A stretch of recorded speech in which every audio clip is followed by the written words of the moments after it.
The Department of Health and Human Services estimates 47 million women are in health plans that must offer the new benefits. It's a requirement of the health care reform law Congress passed in 2010. The Supreme Court upheld most of the law in June. The Secretary of Health celebrated Wednesday's milestone a day early. We're here to mark a new day for women's health in America. Starting tomorrow, thanks to the new health care law, all insurance policies will be required to cover new vital care that women need to stay healthy. And they'll have to cover the care without charging women anything out of pocket. The benefits include counseling for domestic violence.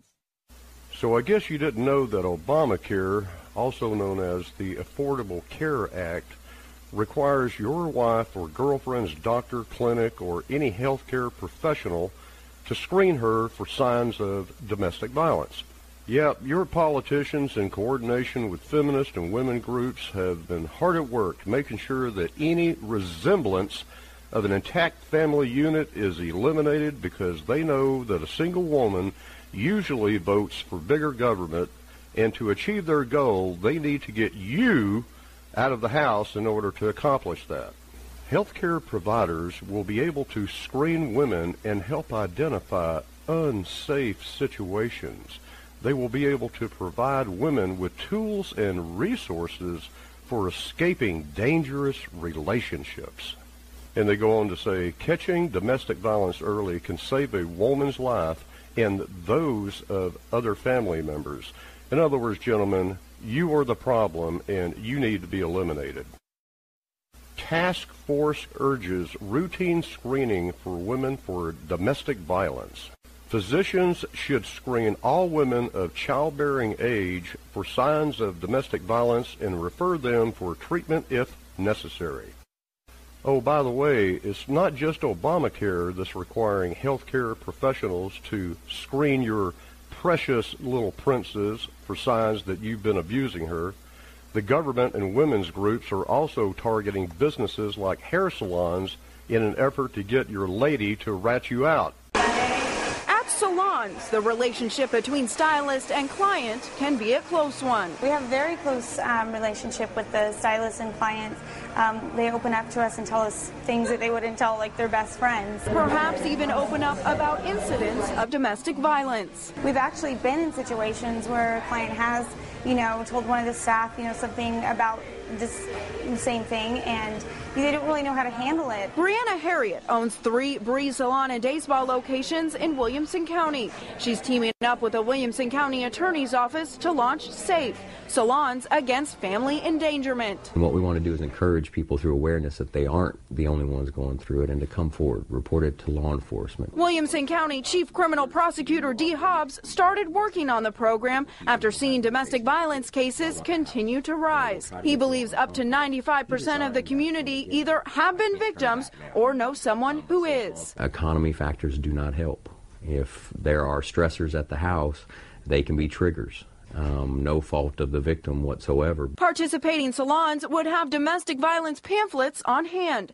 The plan is also to train salon staff on what signs to look for, how to talk to potential victims, and make them aware of available resources.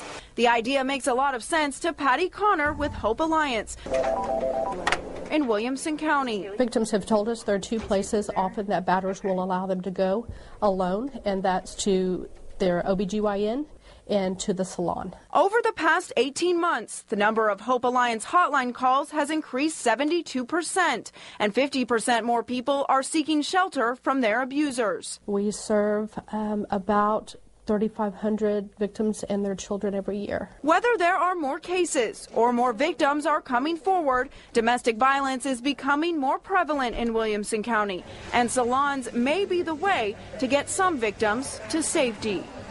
So for those of you who want to roll the dice because that steady piece of tail is something that you just can't do without, you need to know what you can and cannot do. There's a website known as menstoppingviolence.org. I'll leave a link to it in the description box. Now, the average sheeple, and I include men in that category, actually believes that this is a legitimate website set up by a bunch of men claiming to be activists in the fight against domestic violence. Now, it's clear that this site was set up and is funded by feminist organizations. Click on Programs and then click on Men's Education. Now you're at the Men's Education page. Reliable data, including police reports, witness statements, and emergency room reports, indicate that men are the aggressors in over 90% of incidents of interpersonal violence. Many cases go unreported, and in Men Stopping Violence view, many more behaviors that men use should be incorporated into the category of abusive behavior. Now scroll down and click on Violent and Controlling Behavior List. List of violent and controlling behaviors list. Psychological and economic abuse.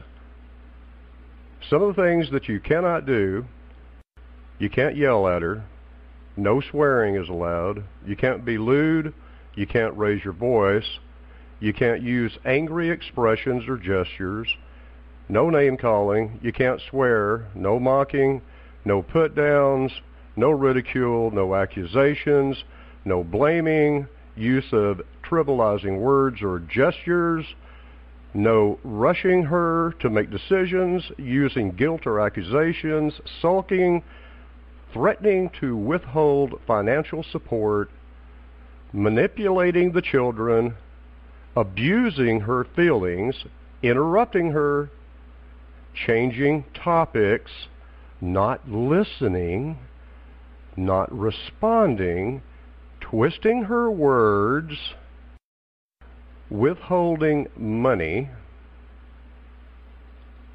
sabotaging her attempts to work,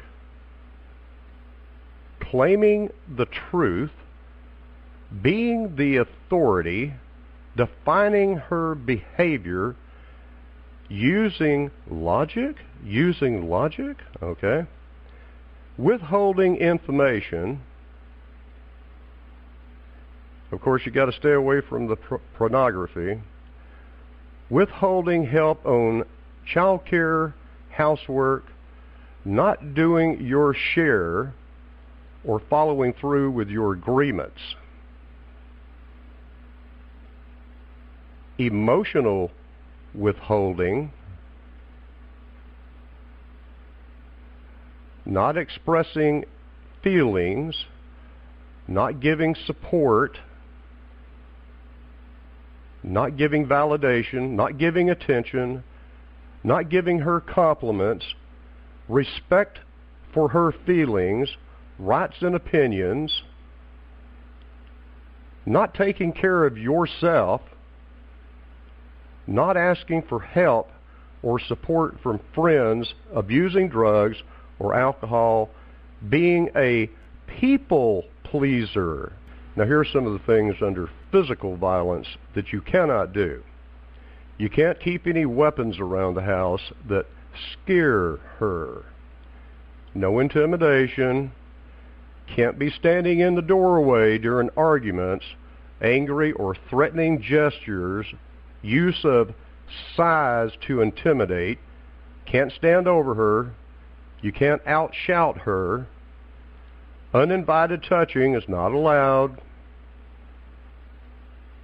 Unwanted visits or calls not allowed. You can't be checking up on her. You can't embarrass her in public. So if you're a very obedient slave and do exactly as you're told, she might keep you around so you can continue to get your piece of tail twice a week, and maybe she won't rat you out to her medical professional or hairstylist that you're abusing her.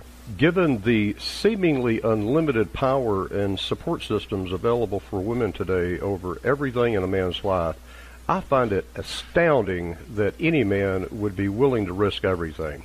You need to wake the hell up and realize that things have changed. When you enter into a relationship or marry a woman, you have just transferred all of your rights and freedoms into the hands of the state.